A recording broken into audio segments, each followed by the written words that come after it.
ಕರ್ನಾಟಕ ಇತಿಹಾಸ. ಹೊಯ್ಸಳರು.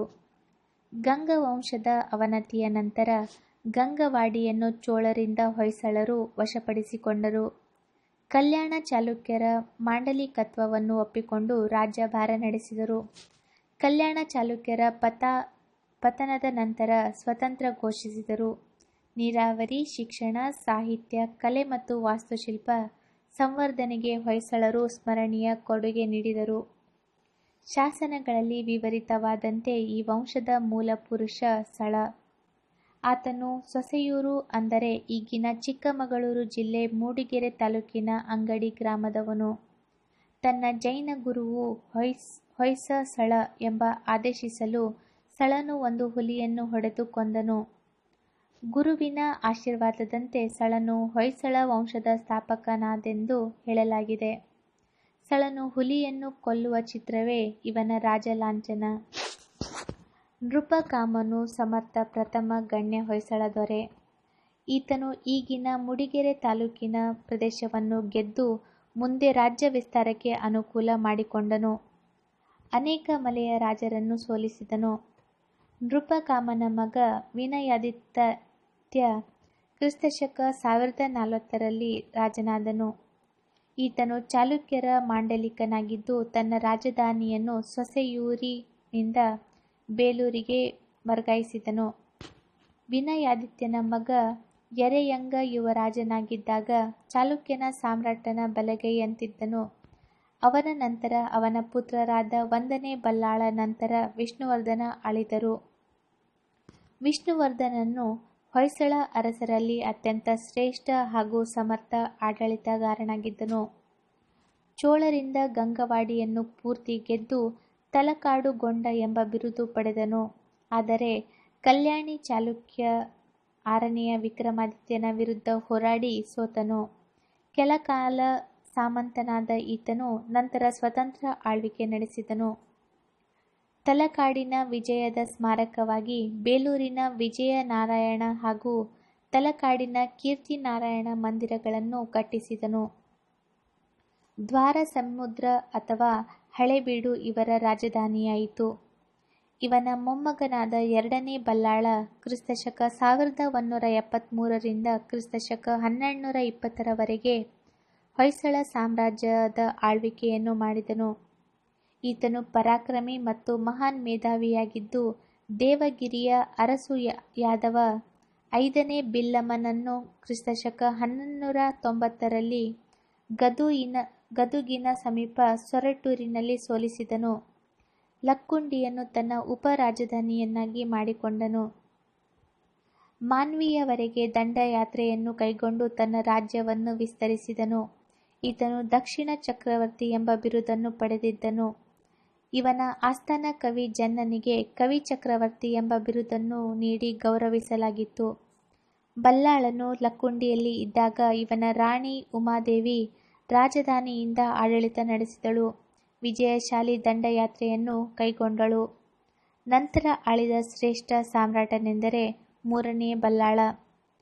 ಈತನ ಅಧಿಕಾರ ಅವಧಿ ಕ್ರಿಸ್ತಶಕ 1291ರಿಂದ ಕ್ರಿಸ್ತಶಕ 1342. ಈತನು ನೋಳಂಬವಾಡಿಯ ನೋಳಂಬರನ್ನು, ದೇವಗಿರಿಯ ಸೇವುಣರನ್ನು ಸೋಲಿಸಿದನು. ಪಾಂಡ್ಯ ಸಿಂಹಾಸನದ ಉತ್ತರಾಧಿಕಾರಕ್ಕಾಗಿ ನಡೆದ ಕಾದಾಟದ ಸಮಯದಲ್ಲಿ ಸುಂದರ ಪಾಂಡ್ಯನ ಪಕ್ಷವಹಿಸಿ ವೀರ ಬಲ್ಲಾಳನು ತಮಿಳುನಾಡಿಗೆ ದಂಡೆತ್ತಿ ಹೋದನು. ಇತ್ತ ದೆಹಲಿ ಸುಲ್ತಾನ ಅಲ್ಲಾವುದ್ದೀನ್ ಖಿಲ್ಜಿಯ ದಂಡನಾಯಕ ಮಲ್ಲಿಕಾಫರ್ ದ್ವಾರಸಮುದ್ರಕ್ಕೆ ದಾಳಿಯಿಟ್ಟನು. ಆಗ ಬಲ್ಲಾಳನು ತಿರುಗಿ ಬಂದು ಸುಲ್ತಾನನ ಸೈನ್ಯದೊಡನೆ ಹೋರಾಡಿ ವಿಫಲವಾಗಿ ಒಪ್ಪಂದ ಮಾಡಿಕೊಂಡನು. ಆದರೆ ದೆಹಲಿ ಸುಲ್ತಾನರ ದಾಳಿಗಳು ಪದೇ ಪದೇ ನಡೆದವು. ಕ್ರಿಸ್ತಶಕ 1327ರಲ್ಲಿ ದಿಲ್ಲಿಯ ಸುಲ್ತಾನನಾದ ಮೊಹಮ್ಮದ್ ಬಿನ್ ತುಘ್ಲಕನು ತನ್ನ ಸೈನ್ಯವನ್ನು ದಕ್ಷಿಣ ಭಾರತಕ್ಕೆ ಕಳುಹಿಸಿ ಕೊಟ್ಟನು. ಬಲ್ಲಾಳನು ದೆಹಲಿ ಸುಲ್ತಾನನಿಗೆ ಪೊಗಡಿ ಇತ್ತನು. ಆದರೂ ನೆರೆಯ ರಾಜರ ಜೊತೆ ಹೋರಾಟ ಮುಂದುವರೆಸಿದನು. ದೆಹಲಿಯ ಪ್ರತಿನಿಧಿಯಾಗಿದ್ದ ಮಧುರೆಯ ಸುಲ್ತಾನನು ಘಿಯಾಸುದ್ದೀನನ ದಬ್ಬಾಳಿಕೆ ಕ್ರೌರ್ಯ ಹೆಚ್ಚಿತು. ಬಲ್ಲಾಳನು ಆತನನ್ನು ದಂಡಿಸಲು ಹೋದನು. ಯುದ್ಧದಲ್ಲಿ ಸುಲ್ತಾನನನ್ನು ಮೋಸದಿಂದ ಬಲ್ಲಾಳನ ಸೆರೆ ಹಿಡಿದು ಕ್ರೂರತನದಿಂದ ಕೊಲ್ಲಿಸಿದನು. ನಂತರ ಬಂದ ಕೊನೆಯ ಹೊಯ್ಸಳ ವಿರೂಪಾಕ್ಷ ಬಲ್ಲಾಳನು ಪಟ್ಟವೇರಿ ಕ್ರಿಸ್ತಶಕ 1346 ರಾಜ್ಯವಾಳಿದನು. ಈ ಹೊತ್ತಿಗಾಗಲೇ ವಿಜಯನಗರ ಸಾಮ್ರಾಜ್ಯ ತಲೆ ಎತ್ತಿತ್ತು. ಆಡಳಿತ ವ್ಯವಸ್ಥೆ. ಹೊಯ್ಸಳ ಪ್ರಾಂತ್ಯಾಡಳಿತ ವ್ಯವಸ್ಥೆಯು ಗಂಗ ಹಾಗೂ ಚಾಲುಕ್ಯರ ಆಡಳಿತ ವ್ಯವಸ್ಥೆಯ ಮುಖ್ಯ ಅಂಶಗಳನ್ನು ಒಳಗೊಂಡಿತ್ತು. ಪ್ರಾಂತಗಳ ಆಡಳಿತವನ್ನು ಯುವರಾಜ, ರಾಣಿ ಮತ್ತು ಅರಸು ಮನೆತನದವರಿಗೆ ಕೊಡಲಾಗುತ್ತಿತ್ತು. ನಾಡು ಮತ್ತು ವಿಷಯಗಳ ಆಡಳಿತವನ್ನು ಅಧಿಕಾರಿಗಳು ನೋಡಿಕೊಳ್ಳುತ್ತಿದ್ದರು. ಹಳ್ಳಿಗಳಲ್ಲಿ ಗೌಡ, ಶಾನಭೋಗ, ತಳವಾರ ಮುಂತಾದ ಸರಕಾರದ ಪ್ರತಿನಿಧಿಗಳಿದ್ದರು. ಕೃಷಿಗೆ ಆದ್ಯತೆಯನ್ನು ನೀಡಲು ಹೊಯ್ಸಳರು ಶಾಂತಿಸಾಗರ, ಬಲ್ಲಾಳರಾಯ ಸಮುದ್ರ, ವಿಷ್ಣು ಸಮುದ್ರ ಮುಂತಾದ 100 ಕೆರೆಗಳನ್ನು ಕಟ್ಟಿಸಿದರು. ಪಟ್ಟಣಗಳಲ್ಲಿ ಕಸುಬುದಾರರ, ವೈಣಿಕರ ಶ್ರೇಣಿಗಳಿದ್ದವು. ಕಡಿತವೆಂಬ ಭೂಕಂದಾಯ ಕೇಂದ್ರ ದಾಖಲೆ ಇತ್ತು. ಹೊಯ್ಸಳರ ಅರಸನಿಗೆ ಗರುಡರೆಂಬ ವಿಶೇಷ ಅಂಗರಕ್ಷಕ ದಳವಿರುತ್ತಿತ್ತು. ಅವರು ರಾಜನು ಸತ್ತಾಗ ತಾವು ಪ್ರಾಣ ಕೊಡುತ್ತಿದ್ದರು. ಹೊಯ್ಸಳರ ಕಾಲದಲ್ಲಿ ಜೈನ, ವೈಷ್ಣವ ಮತ್ತು ಶೈವ ಧರ್ಮಗಳು ಪ್ರಚಲಿತವಾಗಿದ್ದವು. ಶ್ರೀ ರಾಮಾನುಜಾಚಾರ್ಯರಿಗೆ ವಿಷ್ಣುವರ್ಧನನ ಆಶ್ರಯ ಲಭಿಸಿತ್ತು. ಅವನು ಶ್ರೀ ವೈಷ್ಣವ ಮತ ಸ್ವೀಕರಿಸಿದನು.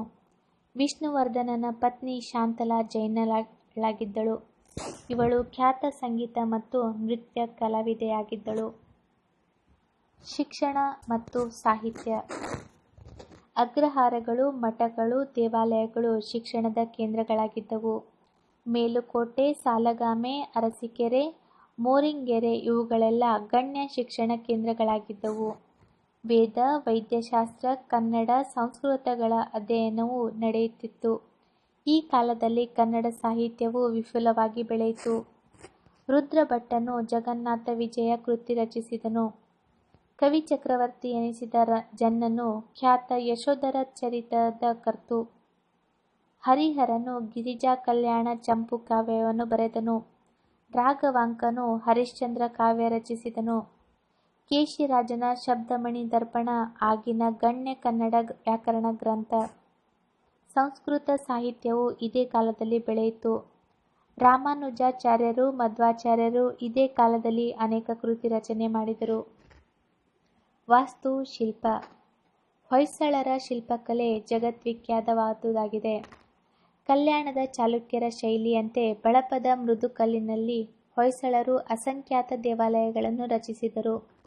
ಎತ್ತರವಾದ ಜಗಲಿಯ ಮೇಲೆ ಕಟ್ಟಿದ ಇವರ ದೇವಾಲಯಗಳ ಗರ್ಭಗೃಹ ನಕ್ಷತ್ರದ ಆಕಾರದಲ್ಲಿತ್ತು. ಇದರ ಕಂಬಗಳು ಕಲ್ಯಾಣ ಚಾಲುಕ್ಯರ ರಚನೆಯಂತೆ ಕಡಚೆಯಲ್ಲಿ ಕಡೆದಂತೆ ಇದ್ದು ಹೂಜಿ, ಕುಂಭ, ಗಂಟೆಗಳ ಆಕಾರಗಳಿಂದ ಒಳಪಟ್ಟು ದುಂಡಾಗಿದೆ. ಬೇಲೂರಿನ ಚನ್ನಕೇಶವನ ದೇವಾಲಯವನ್ನು ವಿಷ್ಣುವರ್ಧನನು ಕಟ್ಟಿಸಿದನು. ಇವರ ಕಂಬಗಳ ಚಾಚುಪೀಠಗಳಲ್ಲಿ ಸುಂದರ ಮದನಿಕೆಯರ ವಿಗ್ರಹಗಳಿವೆ.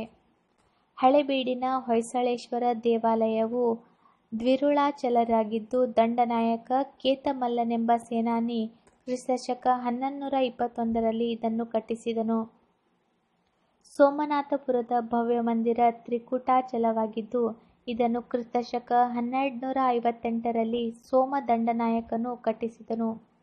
ಇದಲ್ಲದೆ ಅರಸೀಕೆರೆ, ಗೋವಿಂದಹಳ್ಳಿ, ದೊಡ್ಡಗದ್ದಹಳ್ಳಿ, ಶ್ರವಣಬೆಳಗೊಳ, ಭದ್ರಾವತಿ, ಜಿನನಾಥಪುರ ಮುಂತಾದೆಡೆ ಇವರ ಅನೇಕ ದೇವಾಲಯಗಳು, ಬಸದಿಗಳು ಇವೆ. ಅತಿ ಸೂಕ್ಷ್ಮ ಕುಸುರಿ ಕೆತ್ತನೆಗೆ ಇವು ಖ್ಯಾತವಾಗಿವೆ. ಕಲೆ ಮತ್ತು ವಾಸ್ತುಶಿಲ್ಪಗಳಲ್ಲಿ ಅಳಿಸಲಾಗದ ಪ್ರಭಾವ ಬೀರಿದೆ. ಹೊಯ್ಸಳರ ಕಲಾಕೃತಿಗಳು ಅವರ ವೈಭವವನ್ನು ಹಾಡಿ ಹೊಗಳುತ್ತವೆ. ದಾಸೋಜ, ಚಾವಣ ಬೇಲೂರಿನ ಖ್ಯಾತ ಶಿಲ್ಪಿಗಳು.